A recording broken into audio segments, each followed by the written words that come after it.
Make her want to get back. We gonna drop it on the stove, let the flames heat the pot. Let the water start boiling and give it that soda that you got. Pass the dope and started cooking, nothing but junkies on my block. Niggas be running everywhere because the block is full of cups. Give me your money, give me your brain, cough it up or give it a train. How many times you niggas wanna see I bust one shot like mine? Little nigga know he changing flow, he but that stinking never show. Running up in the attic and my dope still on the stove. Nigga be born in that slow, shot him in the face on my drop. How many more young niggas gonna die for fucking with my cash flow? So don't fuck with me. I said don't fuck with me. Okay, sometimes there are lines that you don't supposed to cross, you know what I'm saying? And you know, sometimes we be curious about things and we make that mistake and cross that line, you know. But in this case, like me growing up in College Park Projects, at one point in life, I had a female best friend, and we gonna just, her name was B, and she was, you know, like my female best friend, higher.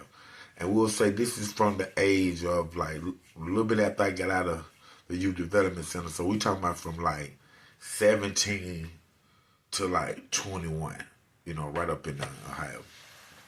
And this is a girl that stayed on the hilltop, had, you know, moved there when she was younger, and started dating one of my friends, you know, one of my close friends. You know, they was dating or whatever at one point. But it was, like I said, we was young at the time, you know, and teenager or whatever. But she was, like I said, she was on the hilltop, and she was in the center of everything, meaning she seen everything, a lot of stuff that happened, the good and the bad. And she was like friends with the family that lived on the hilltop that was like church. They was in the church and stuff like that. So they was doing a lot of this church thing, however, but it seems like as time was progressing, she like was started doing her own thing, you know, because she was a lot older than some of the kids that's in the family that was going to church and that she was around and stuff. So, you know, she ended up, like I said, got her own place, and she started like straying away from the church, you know, or whatnot. But what happened was me and her became very tight, just talking a lot and laughter and stuff like that, because where we stood at and hung at was like right by her apartment, like right outside her apartment. We was standing in that building all the time at this time on the hilltop. So we, you know, we just became very close friends, you know what I'm saying? She was friends with everybody. Everybody was friends, you know what I'm saying? And then we just started like I was able to hang, you know, be in her house. I started being in the house. She had two little sons, you know. I gave one of them a nickname, you know, however, and that's what everybody, the whole neighborhood, even she, started calling him, you know, and he was responding to that nickname that I had named him or whatever. But I was hanging there a lot, man. You know, when the police came, I can run off, I can duck off. You know what I'm saying? They don't see me, I run up in there, or I hide my stuff in there, you know, my weed or whatever I had, and then go back outside and stand and just whatever, man. Like, you know, it was my little safe haven and stuff. And even some of my hilltop partners had the benefit of that, because at one point, with us being around a lot, she started smoking weed. You know what I'm saying? She started smoking weed. Now we was able to go in the house instead of standing outside smoking. We was able to go in the house, chill with her, roll up, smoke. She don't smoke, and we just, you know, all cool and stuff. Put the kids in the back. It was all cool and stuff, man. You know what I'm saying? I made sure that while all this stuff was going on, I didn't allow her house to become a target, become hot by the police and things of that nature. So me going in and out this spot, I kept it very low key. You know what I'm saying? And then on top of it, I wasn't dealing any drugs out the house. I wasn't dealing no drugs out of the house or anything. It was like a safe house where we go in there and chill. We could look at TV. She might, you know, cook something. You know, of course, she was a great cook. So it was just like a chill. You know, everybody know about that. You know, you got that one chill spot that's in the project that, you know, everybody be over there. And then only different was everybody wasn't over there. Like I say, at different times I have a few of my friends that was able to come in with me, like 2 or 3 of them come in with me before us, and her friends, her sister ended up staying there at one point or however. So as time went on, like I say, her sister ended up moving in. You know what I'm saying? So her sister was a nice little petite girl, whatever, whatever. So I started shooting a shot at her, and then, you know, I ended up sleeping with her sister, and, you know, just was true. You know, this was my best friend. Me and her, you know, see each other every day for the next few years. And I spent a lot of time inside the house. You know what I'm saying? And like I say, that too was helpful when I started trying to holler at her sister because I was around a lot. You know what I'm saying? It was to the point where, when I say around a lot, where, for instance, like I said, she was my best friend, and this is a girl. So when the girls, like we'll say her, B, and her 3 or 4 friends finna get ready and go out that night. Let's just say they finna go out that night. She'll leave me in the house too, like Tree don't have everybody in my house, stuff like that right there. But when they get ready to go out, they in the house changing clothes. You know what I'm saying? You know, girls, boom, boom, boom, how they look, you know, to each other. But the thing was, they would change clothes in front of me. You know what I'm saying? Especially, you know, my best friend. The other girls, you know, of course, they be in the room or whatever. But if I'm in the room talking to my best friend while she finna get ready to go out, let's say the other girl's in the bathroom doing that makeup and she got to put on her bra and do all that stuff right now, she'll do it with me in the room. You know what I'm saying? Because she know, you know, we had a relationship like brother and sister, but still brothers don't see each other like that. But it was cool. You know, she was cool with her body. You know, I wasn't no guy that just, you know, was a pervert ass person. It was like she'll be changing clothes and titties out or whatever, and I'm looking her in her eyes, not at her breast, while we're still engaged and talking. You know what I'm saying? So we was that real, you know, close, tight friend. Like I say, my best friend at one point in my life. And so our relationship, like I said, our relationship was cool as hell. I wasn't traveling in the house. It was just more of a getaway. You know what I'm saying?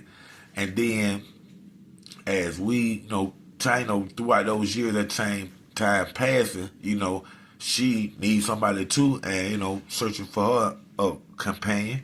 And then she ended up meeting this older guy, you know what I'm saying, older than me, older than her, because she was older than me. And, you know, at least like 15, maybe 20 years older than her. So he was an old school dude, and he did things differently. You know what I'm saying? One thing that he did differently was, like, he ain't like us all in the house like that. You know, that's anybody really, you know what I'm saying? So she started, you know, going into what he wanted and started pleasing him, you know what I'm saying, for the sake of their relationship, which we understood and all that. We just went back to the outside hanging out right there by her building, which was that where we started from anyway, you know what I'm saying? And then the old school dude who she was dating and got kids by right there to this day, he was cool, you know, he just was how he was. He didn't like that. So, you know, that meaning us all hanging out and smoking weed and just all like that. This is girl house now, this is lady. So, you know, it was totally understandable. So, with that being said, man, time passed. They had kids together. And, of course, the relationship didn't work out. You know what I'm saying? But me and her stayed cool, talked to her on the phone here and there, until one day, man, you know, I went up there to see her, you know, and you know, he was gone. You know, she still had the little baby. They was infants and stuff. I went up there and see her, man, and somehow, man, we just got to talking, you know, and then, you know, she telling me that she hadn't been with nobody in this long, this that. And then, I don't know how it happened, man. I just know that it was, you know, wasn't no alcohol involved. It was straight 2 grown people. And, you know, somehow I just, you know, like started kissing her or something, you know, or something, man. You know, I know we was in a room together, we was sitting on the bed talking about it, and then next thing you know, we was kissing, you know what I'm saying? And we end up, you know, having sex or whatnot. And, you know, everything was nice, lovely relationship, you know, for the most part was had got more exciting. You know what I'm saying? To the point where now we find ourselves every other weekend, and she had moved into a house. Every other weekend I'm stopping by, you know what I'm saying, knocking on the door, going in there, and, doing our thing real quick, and, we was, compatible, you know what I'm saying? And for the most part, like I said, everything was fine. Everything was fine, man. And then, about that line you cross, as time passed, especially, like, I was in a relationship, you know what I'm saying, with somebody, and she knew that person, they knew her, and stuff like that. And then, those, as you with somebody, you start having those feelings, you know what I'm saying, especially, a woman, because, the sex thing, the more you're intimate with someone, man or woman, you start feeling, those feelings that you want to be with that person more and stuff like that. And crossing that line right there is what ruined our relationship. And right now to this day, I would consider ourselves still friends, but I haven't talked to her in maybe 7, 8 years. You know what I'm saying? And I wish too that I didn't cross that line, and maybe, we still have that type of friendship. You know what I'm saying? But,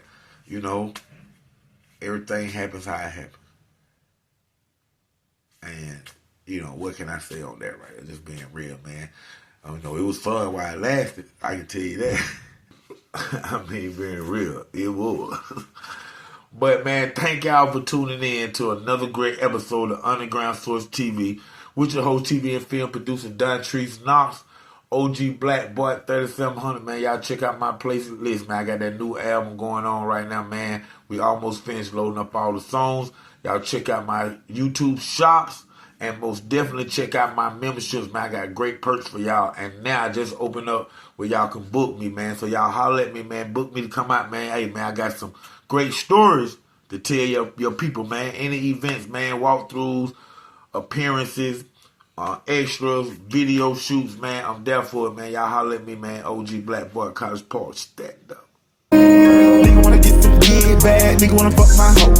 How many times I got to tell you married to my flow? But I had a little side bitch, that side bitch didn't know the ropes. And that same little side bitch, I had to let that bitch go. Never forget the things I said, you'll end up dead or in the bed. Go fuck around with OG, you get that Draco to your head. So don't fuck with me. I said don't fuck with trees. Nigga wanna, nigga wanna, nigga wanna, nigga wanna, nigga wanna, nigga wanna, nigga wanna, nigga wanna, nigga wanna fuck with me, they fuck with me, they fuck with the best. I'm the nigga that shot your ass and burnt down your whole nest. How you gonna get your lie back? He shot him with a pump. Everybody know his face, but nobody know where he's from. So don't fuck with me.